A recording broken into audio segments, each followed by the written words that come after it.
Hey, my brothers and sisters in Christ, it is Sharon, and I'm back with you on how I study and understand my Bible. Yes, you know I'm alone in my room. I'm empty, prayed up, and ready to receive what the Lord has in store for me. And you know me and my routine. Everything and everybody is outside the door. They don't get to come in here. Just God, myself, my Bible, and my notes. But let's go ahead and be about God's business here. And I'm coming to you out of Genesis chapter 42 verses 1 through 38. And as always, I start with observations. And in this chapter, I am seeing Jacob. He hears that there is grain in Egypt. There's a famine going on in the land where he is, which is Canaan. And he sends his sons down to Egypt to purchase grain. Joseph is the governor. Joseph's dreams are beginning to come to pass. 20 years later, they're coming to pass. And I see Simeon is held prisoner. And Jacob is he's bereaved by his sons. He's just not pleased with them. But go ahead and getting started here. Verses 1 through 5, the sons of Jacob go to Egypt. And in these verses here is saying, okay, there's a famine in the land. There is no food anywhere, no crop being produced, nothing. Severe famine. But Jacob hears there is grain in Egypt, so he sends his sons down there. 10 of the sons he keeps Benjamin behind. And verse 4 here, he says, but Jacob did not send Joseph's brother Benjamin with his brothers, for he said, lest some calamity fall on him.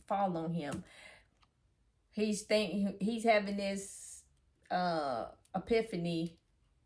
I sent Joseph out.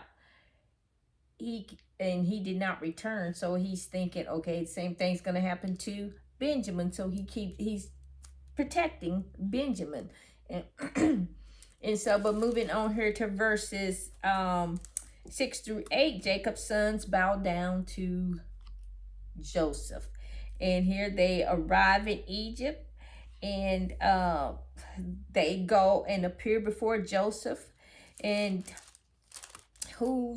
Joseph is in charge of all of Egypt. He's in charge of selling all the food, doing all this stuff. And last sentence of verse 6, it says, and Joseph's brothers came and bowed down before him, with their faces to the earth.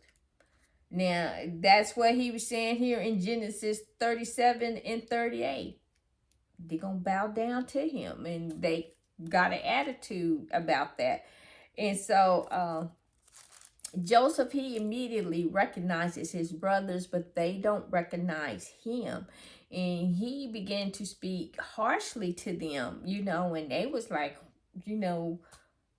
what did we do? Why are you speaking? They was probably thinking that. They did not verbally say anything to him because he was in control. And basically their lives was in his hands. And moving on here, verses 9 through 17, where Joseph interrogates his brothers and puts them into prison here. And so Joseph here, it says verse 9 says, then Joseph remembered his dreams, which he had dreamed about them, and said to them, you are spies. You have come to see the nakedness of the land. And so, he immediately starts accusing them, but knowing who they were, he knew he really had no intentions of harming them at all. But this may have been divinely orchestrated for Joseph to do this with the brothers, to get them to confess what they did, confess their sins, because 20 years has passed, they have not confessed their sins. And God and Joseph had not forgotten. But anyway, we see here, he accuses them of being the spies, and they were saying, no, we're not spies, we're the sons of one man. And he was saying that they were saying that there was nakedness through, Joseph was saying to them, no, you come in here to see the nakedness of the land, you come in here to gloat, to get a look-see of what's going on in Egypt. So Joseph was really playing this out to them. And so he ends up throwing them in prison. And hold on, I might be getting ahead of myself. And so, yes, okay, in verse 13, he's asking them about, he's saying, your servants are 12. The sons of one man in the land of Canaan, and in fact, the youngest is with our father today, and one is no more. That one is no more is Joseph. And so Joseph still was playing the part, calling them your spies, and his brothers, I keep wanting to get ahead of myself. I pump my brakes. But anyway, his brothers were saying, in this manner you shall be tested by the life of Pharaoh. You shall not leave this place unless your youngest brother comes here. So Joseph was still testing his brothers. His brothers was pleading their innocence through all of this, all this time. And so Joseph decides he's going to put him in prison for 3 days. And commentators are saying Joseph was just giving them a little taste of what he had to serve, what he had to go through when he got thrown into prison unjustly. And you'll find that, I think that's in Genesis, let me see. No, I take that back. That was another thing. But when Joseph got thrown in prison, being falsely accused by Pharaoh's wife. And so, he spent, I think it was 3 years, 2 to 3 years in prison. And this was just a little taste of what he had gone through. And then moving on to verses 18 through 26 here, Joseph professes his faith to them. And Joseph then said to them on the 3rd day, do this and live, for I fear God. So now he's coming up with a plan. And his plan is, you leave one of them here and take your caravan go back to your father's tent, but you bring your youngest brother back, because he was wanting to make sure no harm had come to Benjamin, because he and Benjamin has the same mother, so he knew they didn't like him. So he was out of the picture. He just figured it just transferred over to Benjamin. And so here they decide, well, the brothers didn't want to leave any of them behind. They wanted to stay together there. But in verse 22 here, we see where Reuben, it says, did I not speak to you, saying, do not sin against the boy who would not, and you would not listen. Therefore, behold, his blood is now required of us. And see, they did not understand that, they didn't know that Joseph could understand what they were saying, because Joseph spoke through an interpreter. And so he was just keeping his cover undercover, keeping his identity undercover there. And then moving on here, and in verse 25 here, Joseph commands, he's sending them on their way, but he's commanding his men to put back the money that they had given him, used to purchase that grain. He said, put that money back in here. Then he gave them provisions for their journey back. So he provided for them on their way back. And verse 25 says, Joseph gave a command to fill their sacks with grain and to restore every man's money to his sack and to give them provisions for their journey.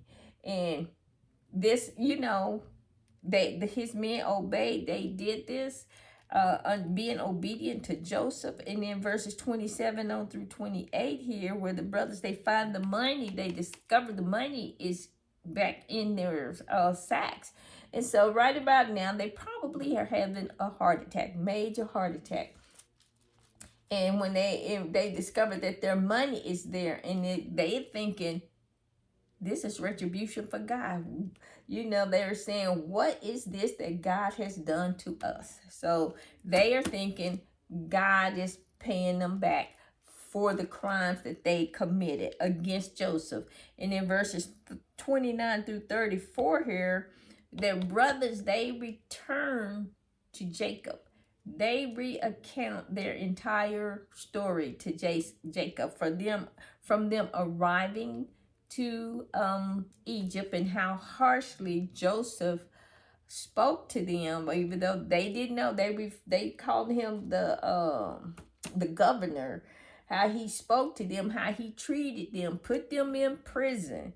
And then he demands that them go back and get their younger brother and bring him back with them, and to make sure that they come back. He imprisoned Simeon there. Simeon was put in prison there. And so Jacob is saying in verse 36 here, he said that, well, with them accounting the story to Jacob in verse 36, Jacob is telling them that you have bereaved me. Joseph is no more. Simeon is no more. And now you want to take Benjamin. All these things are against me. So he's thinking, okay, I can't trust any of y'all. Trusted you with Joseph 20 years ago. He did not come back. I sent 10 sons to Egypt. 9 comes back. And now you want me to send another one? And so he had no faith or trust in his sons. And he just, was just so beside himself with anger, disappointment, or something. But he had forgotten the promise that God had given him in Genesis 28, verses 13 through 14, where, God said, this land I will give to you and your descendants. So he had a moment of forgetting that moment, because, he's trying to protect his youngest son there. And so Reuben makes the offer to give up his 2 sons. If I don't come back, in verse 37, he says, Reuben spoke, and his father saying, kill my 2 sons if I do not bring him back to you. Put him in my hands and I will bring him back to you. So Reuben was like bargaining with his own 2 sons, trying so they can get back there and get Simeon. So and Jacob, he refused. He's like, no, now you want me to kill my grandkids. So, and that just wasn't making sense to Jacob. And being a father and loving his sons, mainly Joseph and Benjamin, he wasn't finna put anybody else in danger there. And so Reuben was just saying, take my sons.